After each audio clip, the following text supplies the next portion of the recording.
Hi there, I'm Sage Rountree. I'm so excited that you are going to join me in our co working session called Plan a Month in an Hour.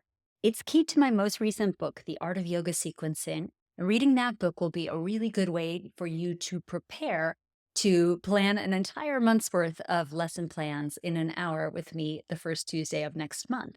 However, I have recorded this little slideshow for you to give you an overview of some of the concepts in the book and your pre assignment so that you show up to our live co working session as prepared as possible.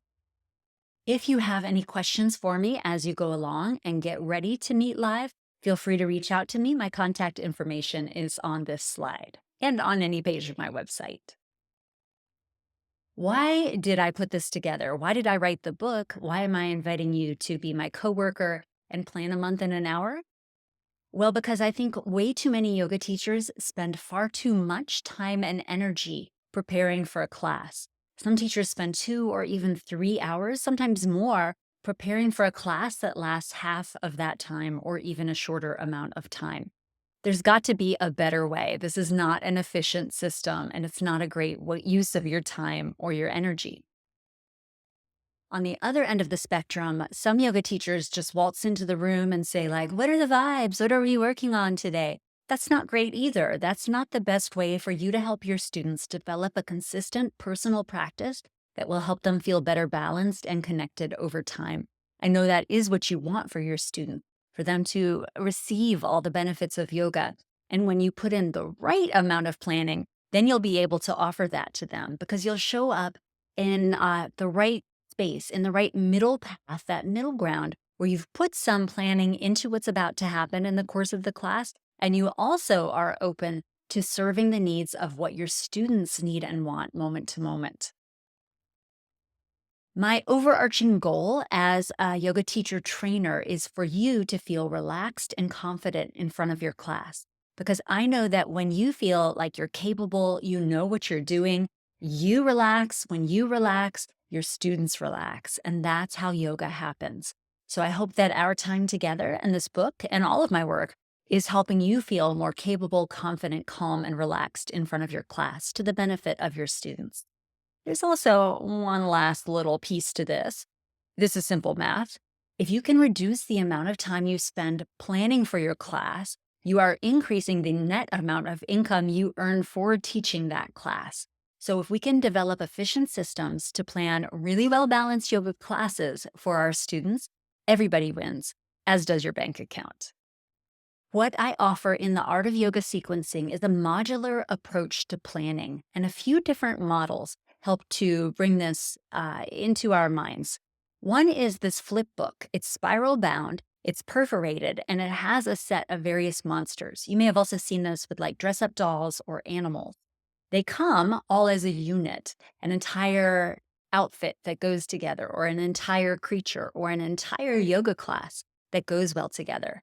But the fun becomes in using the perforation and the spiral binding to create your own new monsters, your own new outfits. So you don't just have the ballerina, you have the ballerina wearing a jean jacket and cowboy boots. You don't just have the tiger, you have a hybrid creature with the head of an elephant and the body of a tiger and the tail of a crocodile, or whatever. When I was a young kid in the 70s and 80s, I played with this toy called fashion plates, and it had templates for like blouses and like prairie skirts. It was very 70s. But you would trace onto a piece of paper first the outline of an item of clothing, and then you would put in a different template and trace over a pattern. Like, was it going to be a ditzy print or a plaid tartan or whatever?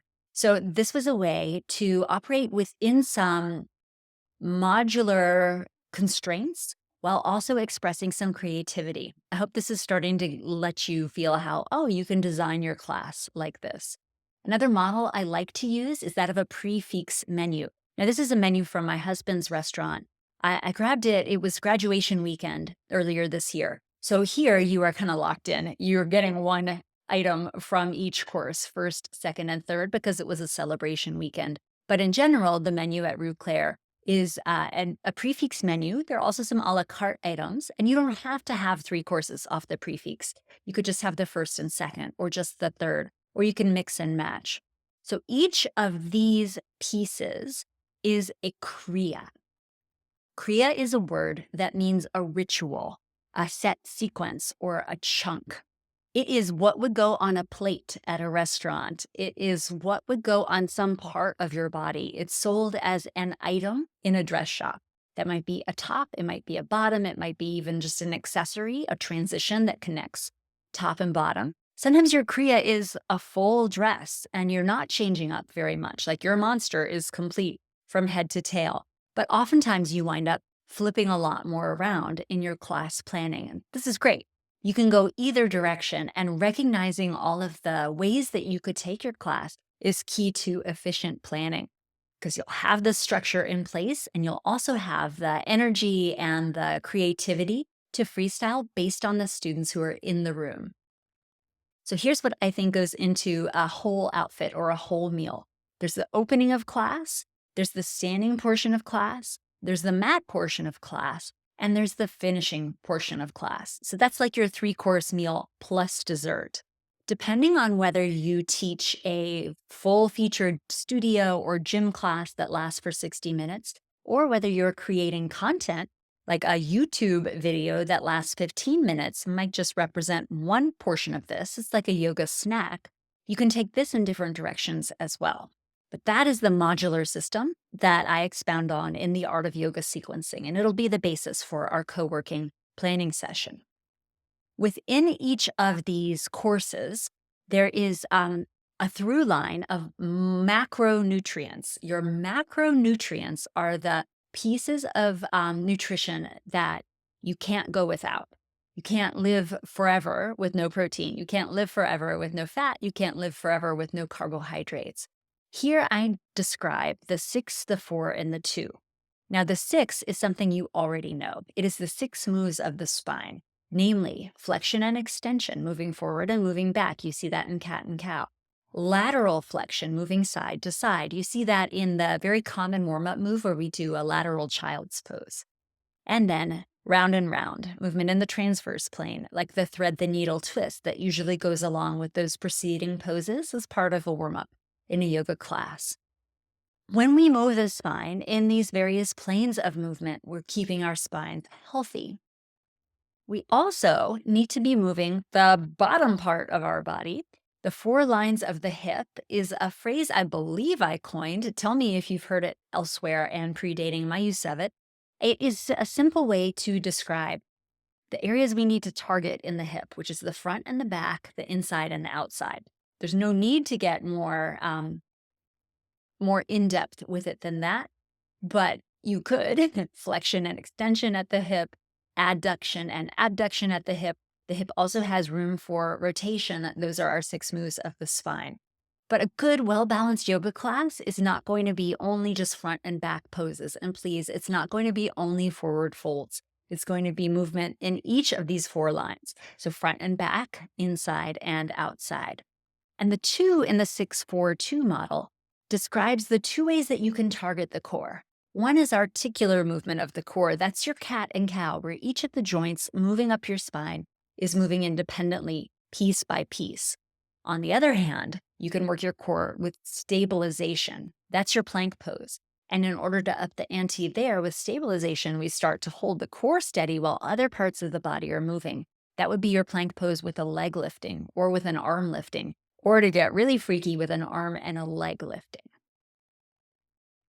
Onto these macronutrients, you will sprinkle, and the sprinkling can happen in your lesson plans as well. You will sprinkle some seasoning.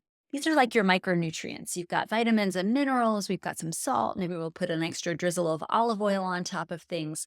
We do that using a process called Krama. Krama, not karma. Krama means presentation in stages. And there's a huge world full of seasonings out there for you. You might present as a seesaw or a ladder or a wave or a spiral. These are all described in the book, but you naturally, intuitively know the ways that you like to present the movements to your students in class, especially if you teach a flow class. We also want to make sure that we're designing a well-balanced meal that has a good amount of symmetrical sequences as well as a good amount of asymmetrical sequences. Symmetrical poses are poses like down dog, a chair pose, a forward fold, mountain pose, where both sides of your body are doing the same thing. asymmetrical poses are poses with a staggered stance or the arms moving in different directions, say cow face arms.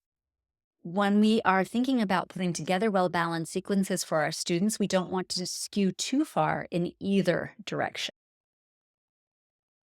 You can also build your own monster and combine poses, creating a hybrid. Like maybe you're doing chair pose, a symmetrical pose with your lower body, but an eagle pose wrap of your arms. The world is your oyster here. It is a blank canvas for you. You can go in all different kinds of directions, and you can season any sequence to taste.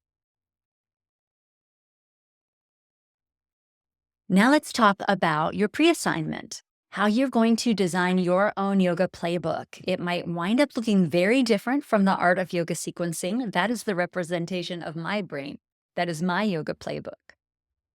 You need to start by thinking, how do you like to put classes together? It does not need to cleave to my model. If there's some other way that you like to plan, that's absolutely fine, and we can still be working alongside each other to the benefit of our students. Before we get together on the first Tuesday of next month, please collate all your sequences in some way that suits your brain. Your brain might work like mine. I like to think in terms of a title and then a brief list of the poses, and that creates one chunk. And then I just kind of hold onto the title, put that in my lesson plan, maybe with a couple little notes if I'm going to be introducing a new spice, a new seasoning to class. You can see all of that in the art of yoga sequencing.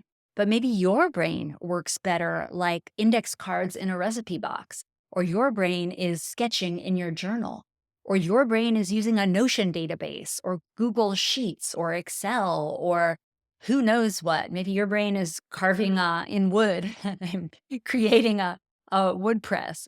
I doubt it's like that, but you are welcome to use whatever model, whatever style best suits the way that you envision putting a class together. And we can still all get really productive in the course of our planning an hour, planning a month in an hour.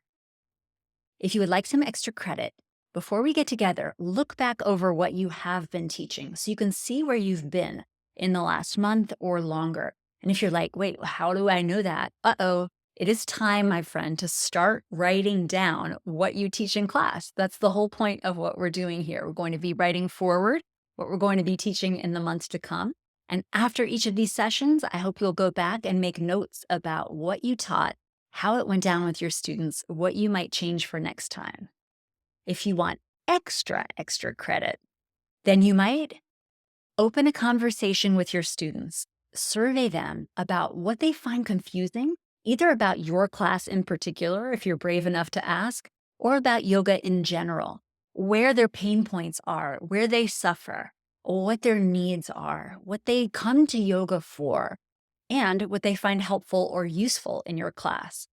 With this information, you can then plan classes that help your students best, that help to shore up their weaknesses and play to their strengths and deliver for them a satisfying experience that meets their needs. I have put some examples of questions you could ask to your students in the course page, so come over and have a look, and I am eager to hear what you learn from your students. Reach out to me if you need me. I'm at sage@sagerountree.com. I will see you on the first Tuesday of next month.